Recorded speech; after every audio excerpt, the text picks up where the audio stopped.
Hello, Nitin Ranji Panicker കഥ, തിരക്കഥ, സംഭാഷണം, സംവിധാനം നിർവഹിച്ച് നിതിൻ രഞ്ജി പണിക്കർ പ്രൊഡക്ഷൻസ് നിർമ്മിച്ച വെബ് സീരീസ് ആണ് നാഗേന്ദ്രൻസ് ഹണിമൂൺസ്. ഇപ്പോൾ ഡിസ്നി പ്ലസ് ഹോട്ട്സ്റ്റാറിൽ അവൈലബിൾ ആണ് ഈ വെബ് സീരീസ്. പേര് സൂചിപ്പിക്കുന്നത് പോലെ തന്നെ നാഗേന്ദ്രനും അയാളുടെ ഹണിമൂണുകളുടെയും അയാളുടെ കല്യാണങ്ങളുടെയും കഥ പറയുന്ന വെബ് സീരീസ് ആണിത്. 6 എപ്പിസോഡാണ് ഉള്ളത്. ഓരോന്നും അറൌണ്ട് 30 മിനിറ്റ്സിന്റെ ആണ്. അങ്ങനെ ആകെ മൊത്തം ടോട്ടൽ 3.25 മണിക്കൂറുള്ള വെബ് സീരീസ് ആണിത്.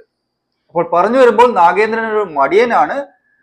മടിയനായ നാഗേന്ദ്രന് അക്കരെ കടക്കണമെങ്കിൽ വിസയ്ക്കുള്ള കാശ് വേണം. വിസയ്ക്കുള്ള കാശൊപ്പിക്കാൻ അയാളുടെ സുഹൃത്തായ സോമൻ പറഞ്ഞു കൊടുക്കുന്ന വിദ്യയാണ് കല്യാണം കഴിക്കുക, സ്ത്രീധനം വാങ്ങുക. ആ സ്ത്രീധനം വാങ്ങുന്ന പൈസയിൽ മിച്ചം കണ്ടെത്തി അല്ലെങ്കിൽ പൈസയെല്ലാം സ്വരുക്കൂട്ടി വെച്ച് ഗൾഫിലേക്ക് കടക്കാനാണ് പരിപാടി. പണ്ടത്തെ പേർഷ്യ എന്നത് ഇറാനാണ്, പക്ഷെ ഇദ്ദേഹത്തിന് പോകേണ്ടത് കുവൈത്തിലേക്കാണ്. എന്തായാലും കുവൈറ്റ് ആയാലും UAE ആയാലും സൗദി ആയാലും പണ്ടത്തെ കാലത്തെല്ലാം പേർഷ്യ തന്നെയായിരുന്നു. അപ്പൊ പേർഷ്യയിലേക്ക് പോകാനുള്ള ഇയാളുടെ ശ്രമങ്ങളും അയാൾ എങ്ങനെയൊക്കെയാണ് പൈസ സ്വരുക്കൂട്ടുന്നതെന്നും, അതായത് ഈ കല്യാണങ്ങൾ എവിടേക്കാണ് കഴിക്കുന്നത്, എങ്ങനെയൊക്കെയാണ് കഴിക്കുന്നത്, ഏതൊക്കെ സ്ത്രീകളാണ് ഇയാളുടെ ജീവിതത്തിലേക്ക് കടന്നു വരുന്നത്, ഇതൊക്കെയാണ് ഈ സിനിമ സംസാരിക്കുന്നത്. അപ്പോൾ ഈ നാഗേന്ദ്രൻ മടിയനാണ്. അതുകൊണ്ട് തന്നെ നാഗേന്ദ്രന്റെ മടി കാണിക്കാനുള്ള ആദ്യത്തെ 10-15 മിനിറ്റുകൾ നമ്മളെ മടിപിടിപ്പിക്കും. നിതിൻ രഞ്ജി പണിക്കർ ആ രീതിയിലാണ് ആ 15-20 മിനിറ്റ് എടുത്തു വെച്ചേക്കുന്നത്. വളരെ മടിപിടിച്ച രീതിയിൽ താങ്ങി തൂങ്ങി ഇഴഞ്ഞ് വലിഞ്ഞ് നീന്തിയൊക്കെയാണ് ആ സീനുകൾ കടന്നു പോകുന്നത്. സത്യത്തിൽ അത്രയും വലിച്ചിഴക്കേണ്ട ആവശ്യം ഉണ്ടായിരുന്നു എന്നെനിക്ക് തോന്നിപ്പോയി. നാഗേന്ദ്രനായിട്ട് വരുന്നത് സുരാജ് വെഞ്ഞാറമൂടാണ്. കൂട്ടുകാരൻ സോമനായിട്ട് വരുന്നത് പ്രശാന്ത് അലക്സാണ്ടർ. നല്ല രീതിയിലാണ് രണ്ടുപേരും ഈ കഥാപാത്രങ്ങളെ ഹാൻഡിൽ ചെയ്തിരിക്കുന്നത്. അതേസമയം സുരാജിനേക്കാൾ ഒരു പടി മുകളിലാണോ പ്രശാന്ത് അലക്സാണ്ടർ എന്നെനിക്ക് തോന്നിപ്പോയി. സുരാജ് വെഞ്ഞാറമൂടിന്റെ കഥാപാത്രത്തിന്റെ പേരും രീതികളും ഒക്കെ കണ്ടപ്പോൾ ഞാൻ കുറെ അധികം തമാശ പ്രതീക്ഷിക്കരുത് അങ്ങനെ. കാരണം അത്രയധികം തമാശകൾ ഈ സിനിമയിൽ ഇല്ല. ചിലപ്പോൾ സീരിയസ് മോഡിലേക്കൊക്കെ പോകുന്നതായിട്ടൊക്കെ നിങ്ങൾക്ക് തോന്നിയേക്കാം. അപ്പോൾ നാഗേന്ദ്രൻസ് ഹണിമൂൺസ്, നാഗേന്ദ്രന്റെ ജീവിതത്തിലേക്ക് ഭാര്യയായി കടന്നു വരുന്ന ആദ്യത്തെ മുറപ്പെണ്ണായ ജാനകി മുതൽ അവസാനം എത്തുന്ന തമിഴ്നാട്ടുകാരിയായ മൊഴി വരെയുള്ളവരുടെ കഥയാണ്. ജാനകിയായിട്ട് വരുന്നത് ആൽഫി പഞ്ഞിക്കാരനാണ്. അതിനുശേഷം ഗ്രേസ് ആന്റണി വരുന്നു. പിന്നീട് നമ്മുടെ ശ്വേതാ മേനോൻ വരുന്നു. അതിനുശേഷം കനി കുസൃതി വരുന്നു. അങ്ങനെ പല സ്ത്രീകൾ ഇയാളുടെ ജീവിതത്തിലേക്ക് കടന്നു വരികയാണ്. നിരഞ്ജന അനൂപുമുണ്ട്. ഈ സ്ത്രീകളിൽ ഓരോരുത്തർക്കും ഓരോ പ്രത്യേകതകളുണ്ട്, ഓരോ പ്രശ്നങ്ങളുണ്ട്. അതൊക്കെ തന്നെയാണ് ഇവരെ നാഗേന്ദ്രനിലേക്ക് എത്തിക്കുന്നത്. അതേസമയം ആദ്യത്തെ സ്ത്രീ ഹിന്ദു ആണെങ്കിൽ രണ്ടാമത്തത് ക്രിസ്ത്യാനി, മൂന്നാമത്തത് മുസ്ലിം. അങ്ങനെ ഒരു മതസൗഹാർദ്ദ സമ്മേളനം കൂടി നാഗേന്ദ്രൻസ് ഹണിമൂൺസിൽ നടക്കുന്നുണ്ട്. കഥ നടക്കുന്നത് 1978-ലാണ്. അന്ന് CCTVയും ഇല്ല, വാട്സാപ്പും ഇല്ല.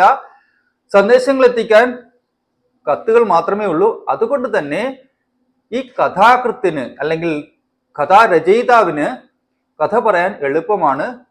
പിടിക്കപ്പെടാതെ കള്ളങ്ങൾ പറയാൻ വളരെയധികം ഈസിയാണ്. ഒരു ഈസി വേ ഔട്ടാണ് കഥ വർഷങ്ങൾക്ക് മുന്നിലേക്ക് ആക്കി വെക്കുന്നത് എന്നതാണ് യാഥാർത്ഥ്യം.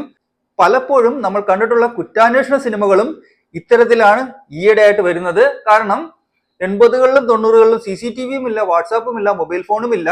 അപ്പോൾ കുറ്റകൃത്യങ്ങൾ പിടിക്കപ്പെടാനുള്ള സാധ്യത വളരെയധികം കുറവാണ്. എങ്കിലും അന്നത്തെ കാലത്തെ കുറ്റകൃത്യങ്ങൾ അന്വേഷിച്ച് കണ്ടെത്തിയ പോലീസുകാരെ സല്യൂട്ട് ചെയ്യുക തന്നെ വേണം. എന്തായാലും ഈ കഥ നടക്കുന്നതും 78-ലാണ്. എഴുത്തുകുത്തുകൾ മാത്രമുള്ള കാലഘട്ടമാണ്. അപ്പോൾ കള്ളത്തരം കാണിക്കാൻ എളുപ്പവുമാണ്. അന്നത്തെ കാലം വിടൂ, ഇന്ന് തന്നെ എത്ര പേരാണ് ഈ വിവാഹ തട്ടിപ്പും പരിപാടികളായിട്ട് നടക്കുന്നത്. അപ്പോൾ അന്നത്തെ കാലത്ത് എത്ര എളുപ്പമായിരിക്കും.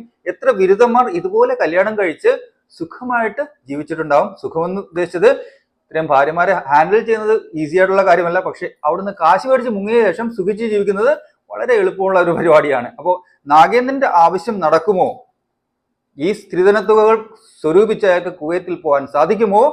സുഹൃത്തായ സോമനാണ് ഇയാൾക്ക് എല്ലാ കാര്യത്തിനും ഒത്താശ ചെയ്തു കൊടുക്കുന്നതും ഇയാളുടെ എല്ലാ പരിപാടികൾക്കും സപ്പോർട്ട് ചെയ്യുന്നതും. എത്രത്തോളം സോമൻ ഇയാളെ സഹായിക്കാൻ പറ്റും? അവസാനം നമ്മുടെ നായകൻ അക്കരെ കടക്കുമോ? അങ്ങനെ കുറെ ചോദ്യങ്ങൾക്കുള്ള ഉത്തരമാണ് ഈ സിനിമ നമ്മളോട് പറയുന്നത്. അതേസമയം ഈ വെബ് സീരീസിന്റെ കാര്യം പറയുകയാണെങ്കിൽ ഓരോ എപ്പിസോഡിനും ഓരോ സ്ത്രീകളുടെ പേരാണ്. തുടങ്ങുന്നത് ജാനകിയിലാണ്, അവസാനിക്കുന്നത് മൊഴിയിലാണ്. ഈ സ്ത്രീകളെയും അവരുടെ കണ്ടീഷൻസിനെയും അവരുടെ ചുറ്റുപാടുകളെയും അവർ ഇദ്ദേഹത്തെ വിവാഹം കഴിക്കാനുണ്ടായ സാഹചര്യത്തെയും ഒക്കെയാണ് പറയുന്നത്. ഈ കഥകൾ പറയുമ്പോൾ ഒരു മൊനോട്ടോണി നിങ്ങളിൽ പലർക്കും തോന്നിയേക്കാം. കാരണം പ്രത്യേകിച്ചൊന്നും പ്രതീക്ഷിക്കാനില്ല. എന്താണ് സംഭവിക്കാൻ പോകുന്നതെന്ന് ഏകദേശ ധാരണയുണ്ട്. സസ്പെൻസ് ആയിട്ട് വലുതായിട്ടൊന്നുമില്ല. അതേസമയം ക്ലൈമാക്സിൽ ഒരു ട്വിസ്റ്റ് വരുന്നുണ്ട്.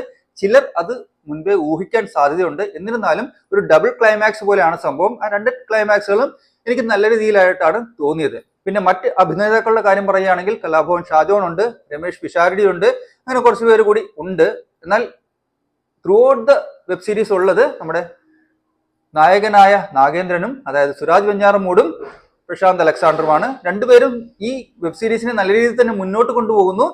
ഈ വെബ് സീരീസിന്റെ വേർഡിക്ട് പറയുകയാണെങ്കിൽ ഒരു എബോവ് ആവറേജ് അനുഭവം എന്നേ പറയാൻ പറ്റൂ. അതിന് കാരണം പ്രെഡിക്റ്റബിലിറ്റി ആണ്, പിന്നൊന്ന് ഈ കഥയിലെ മോണോട്ടോണിയാണ്.